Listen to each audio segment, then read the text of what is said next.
Olvida el dragón. Olvida el honor. Olvida la escena que te vendió Hollywood. El noble caballero, espada en mano, asaltando el rastrillo mientras una lluvia de flechas inofensivas rebota en su yelmo. Esa es una mentira diseñada para niños. La verdad es que la entrada a un castillo medieval, el lugar que tu psicología moderna asume como el punto más débil, no era una puerta. Era una trampa mortal diseñada por ingenieros para usar la física contra ti. Era un matadero. Una vez que la primera línea de asalto lograba romper o siquiera tocar el puente levadizo, entrabas en lo que los expertos llamamos la zona de la muerte, o, de forma más visceral, el embudo de la muerte. Imagina esto. Eres un asaltante. Llevas 40 kilos de equipo y semanas de inanición y sed. Acabas de gastar una energía brutal en derribar la primera barrera. Tus pulmones arden. Crees que has llegado. Error fatal. Has entrado en la antesala de tu propia aniquilación. La estructura clave aquí es el Barbican y la Gatehouse, la casa de la puerta. No es una simple pared, es un sistema. El camino que tienes que seguir nunca es recto. Un ingeniero inteligente te obligaba a tomar un giro brusco, quizás de 90 grados, inmediatamente después de cruzar la primera puerta. ¿Por qué? Porque si te veías obligado a girar, tus escudos, que ya pesan un infierno, quedaban expuestos a los arqueros y a los matacanes de la Gatehouse. La física entra en juego. No puedes mover tu máquina de asedio. No puedes usar tu ariete con efectividad en una curva. Te has convertido instantáneamente en una masa inmóvil de carne y metal. Y justo ahí, encima de ti, comienza la verdadera masacre. Te enseñaron que los defensores lanzaban aceite hirviendo. Eso es, francamente, ridículo. El aceite era carísimo. No se desperdiciaba en criminales o campesinos. Lo que sí caía era algo infinitamente peor y mucho más fácil de producir. Agua hirviendo, arena caliente y, sobre todo, proyectiles masivos.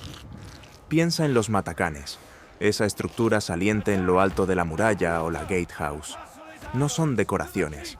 Son agujeros en el suelo por los que los defensores te disparaban, te apuñalaban o te arrojaban cosas sin darte ninguna oportunidad de devolver el golpe. Escucha el ruido. No es el clash romántico de las espadas, es el silbido sordo de rocas del tamaño de una sandía, cayendo con la fuerza de la gravedad acelerada, desmembrando a tus compañeros.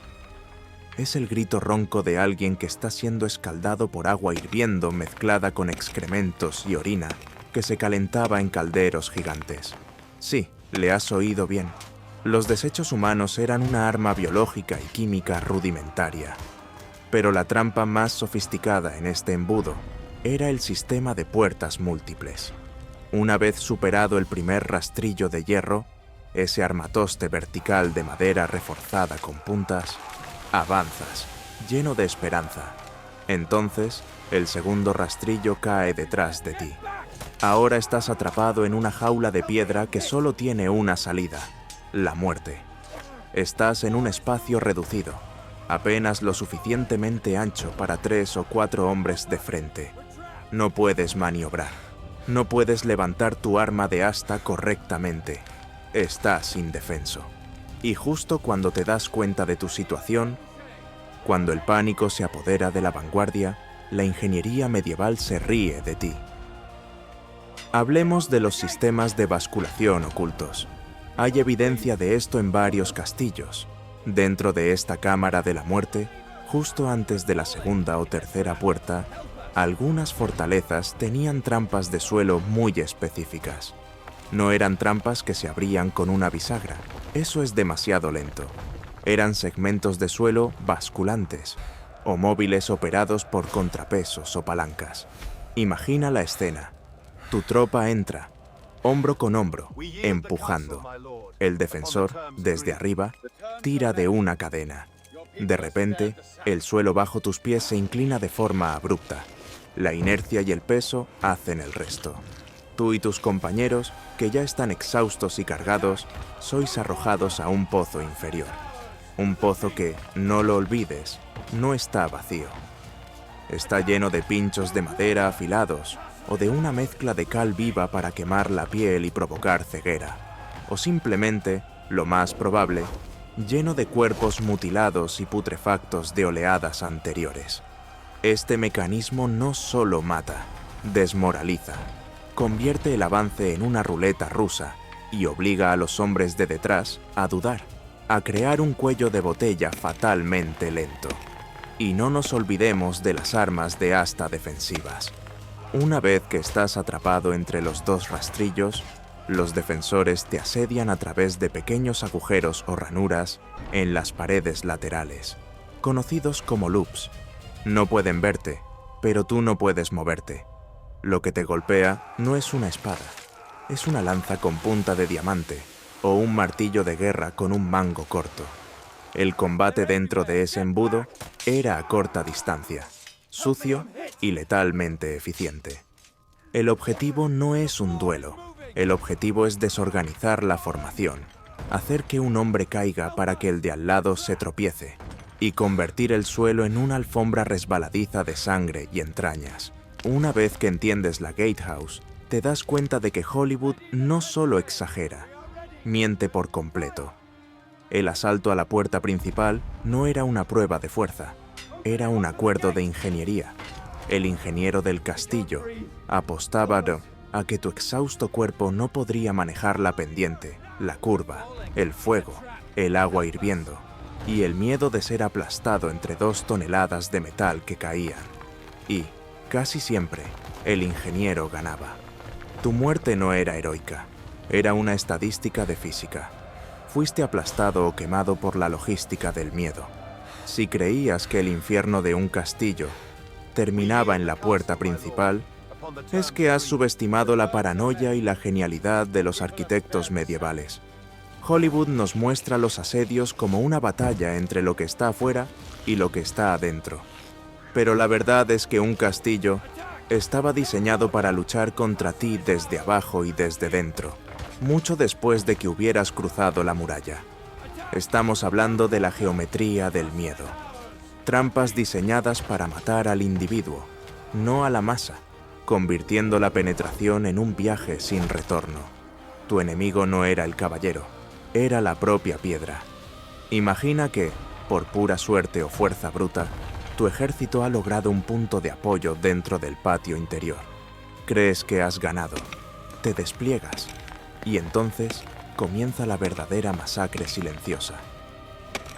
Hablemos de las cámaras de aplastamiento y sofocación, los castillos clave, especialmente aquellos diseñados en el periodo de apogeo de la ingeniería militar, siglos XII al XIV, no se construían con pasillos rectos, eran un laberinto, y dentro de esos pasillos estrechos, especialmente en los accesos a la torre del homenaje o a las dependencias vitales, te encontrabas con un tramo corto, pero letal, que era poco más que un conducto. Entras buscando el tesoro, el rescate, o simplemente un lugar para descansar. El pasillo se estrecha tanto que solo caben 2 o 3 hombres, y en ese momento, el mecanismo se activa.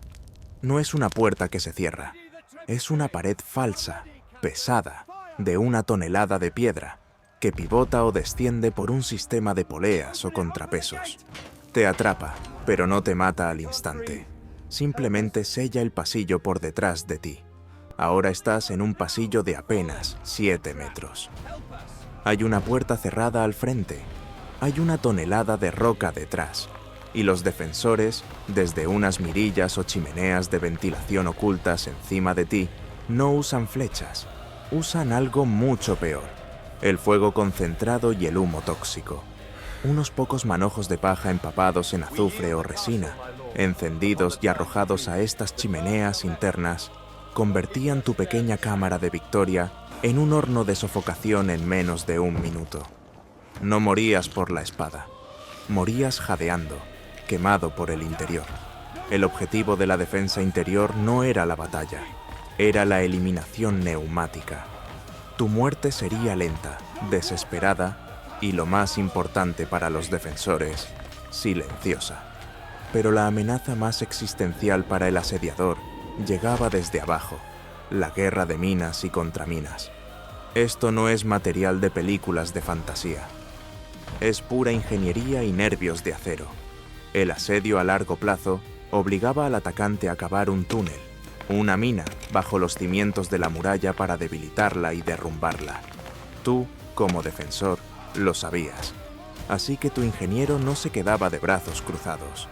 Los castillos inteligentes tenían sistemas de contraminas permanentes, una red de túneles defensivos cavados debajo de las propias murallas, incluso en tiempos de paz. Tu misión, como defensor, era simple: escuchar. Tumbado en el túnel, con una oreja pegada a la tierra, oías el pico del asaltante acercarse. Es la banda sonora del pánico. Cuando el sonido se hacía lo suficientemente fuerte, se producía el choque. Rompías la delgada pared de tierra entre tú y el enemigo. Y aquí es donde el duelo de ingenieros se volvía brutal. El combate en estos túneles no se parecía a nada. Eras un hombre encorvado, luchando en la oscuridad, rodeado de tierra que podía colapsar en cualquier momento. Tu enemigo no era tu oponente, era la claustrofobia y el agotamiento. Pero el movimiento maestro de la defensa en túneles era el colapso controlado. Una vez que el defensor localizaba la mina del enemigo, no la asaltaba necesariamente. La inundaban, la llenaban de humo, o, la opción más elegante, la socavaban tácticamente. El defensor cavaba un túnel pequeño, transversal, por encima de la mina del atacante. Una vez en posición, se usaban explosivos rudimentarios, barriles de alquitrán encendido, carbón caliente, o simplemente se retiraban los soportes de madera. ¿El resultado? El techo de la mina del atacante se derrumbaba, sepultando vivos a todos los zapadores. Un golpe de suerte no era suficiente para sobrevivir. El objetivo era enterrarte en la oscuridad, en la tierra, para que el simple acto de cavar por un muro se convirtiera en una sentencia de muerte geológica. Y finalmente, la trampa que deshonra toda la idea de combate leal, el pozo de reciclaje letal. Piensa en un castillo como un organismo. Tenía sus desechos, y sus pozos negros eran tan estratégicamente importantes como sus almenas. Las letrinas y los pozos de desagüe del castillo a menudo desembocaban en un área lateral o foso. Pero algunos castillos utilizaban estos pozos como un arma final. ¿Por qué dejar que los cadáveres de tus enemigos se descompongan y propaguen enfermedades de forma indiscriminada? Mejor, úsalos. Hay registros de fosos defensivos y puntos ciegos estratégicos donde se ocultaban pozos de pinchos falsos o donde los defensores arrojaban los cuerpos de los asaltantes muertos. No para enterrarlos, sino para que la visión de los cuerpos en descomposición sirviera como un arma psicológica brutal contra los atacantes que venían detrás. El castillo reciclaba la muerte de sus atacantes para aterrorizar a los vivos. La geometría del miedo no trataba de ganar una batalla, sino de garantizar que cada paso que dabas hacia el corazón del castillo viniera con un coste exponencialmente más alto. Una vez que comprendes estos mecanismos ocultos, la torre de un castillo no parece noble. Parece una trampa de precisión, diseñada con la misma fría lógica con la que tú diseñas un algoritmo o un circuito eléctrico. El honor no existía en estas cámaras, solo la eficiencia y el agotamiento.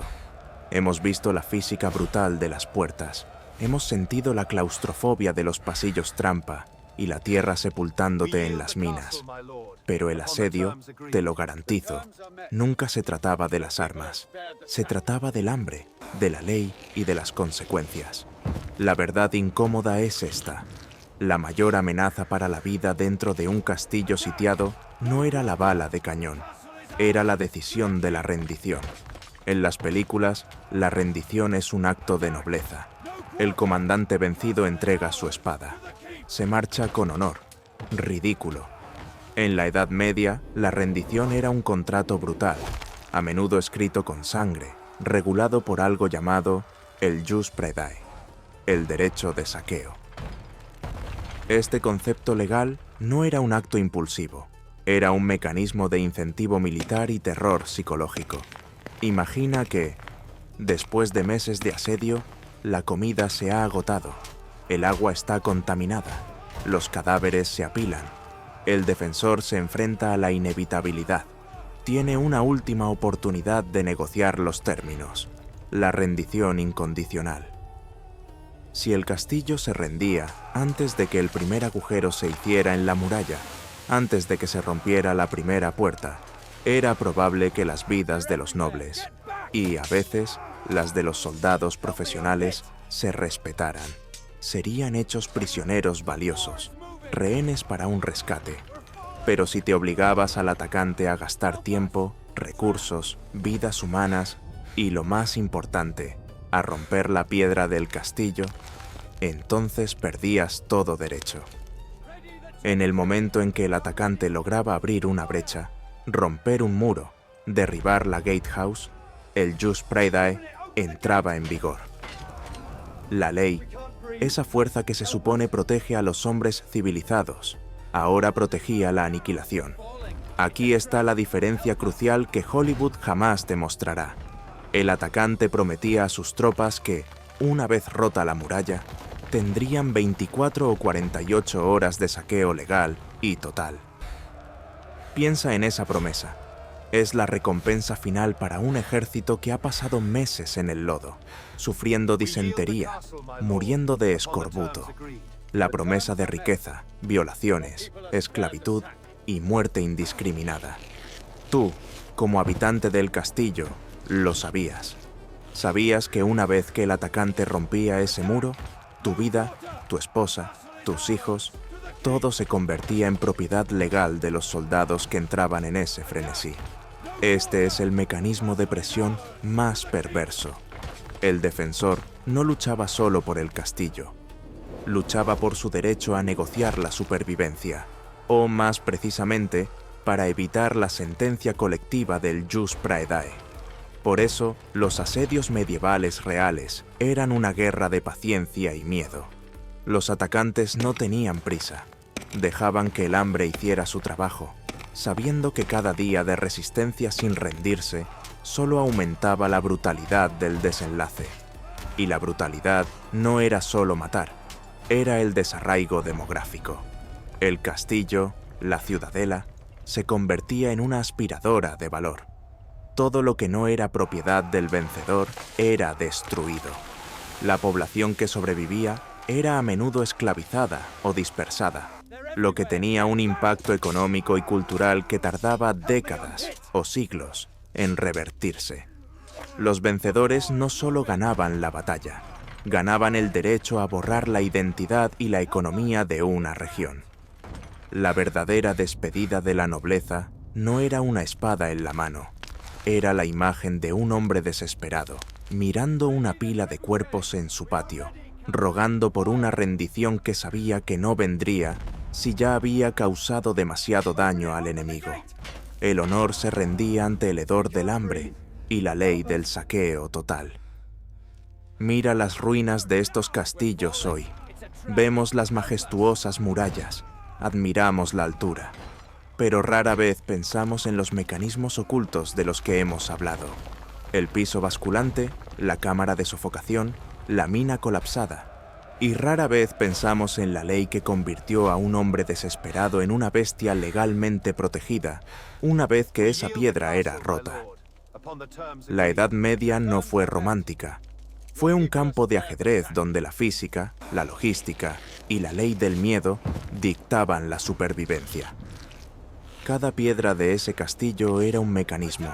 Cada decisión de asedio era un cálculo de coste, beneficio, y cada rendición era un contrato de brutalidad. Si has llegado hasta aquí, es porque la verdad cruda te interesa más que el cuento de hadas. Es porque entiendes que la historia real es más fascinante que cualquier guión de Hollywood. La verdad medieval es incómoda, es violenta y es real. Y es exactamente lo que seguiremos desenterrando. Si te ha abierto los ojos esta oscura lógica de la ingeniería y la ley medieval, No te vayas sin antes unirte a nuestra comunidad de exploradores de la verdad. Suscríbete a La Verdad Medieval para que el algoritmo entienda que no queremos la fantasía. Queremos la historia brutal, auténtica y sin filtros.